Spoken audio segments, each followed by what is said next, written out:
SD28 house by Estudio GMARQ in Buenos Aires, Argentina. This home is located in a consolidated neighborhood of the city of Buenos Aires, Argentina. The house was designed to prioritize comfort for everyday use and generate spacious and bright spaces.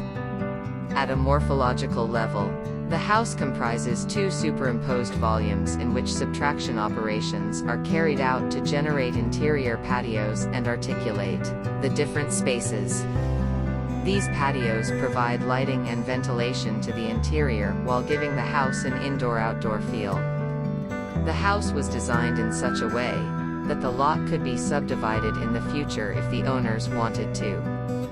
That is why the house is developed linearly, perpendicular to the street and separated from the party walls. These retreats towards the sides and back allow the house to be surrounded by vegetation and create an urban oasis. Low-maintenance materials such as concrete, aluminum and porcelain were used in a simple neutral color palette. A series of sliding aluminum brise-soleil provide shade to different spaces of the house depending on the orientation of the sun and time of the year. The common spaces are located on the ground floor, while the bedrooms that look towards the garden are located on the upper floor together, with the service area towards the front.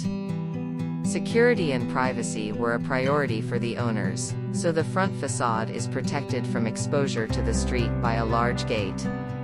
At the same time, vertical lattices on the facade provide privacy to the interiors.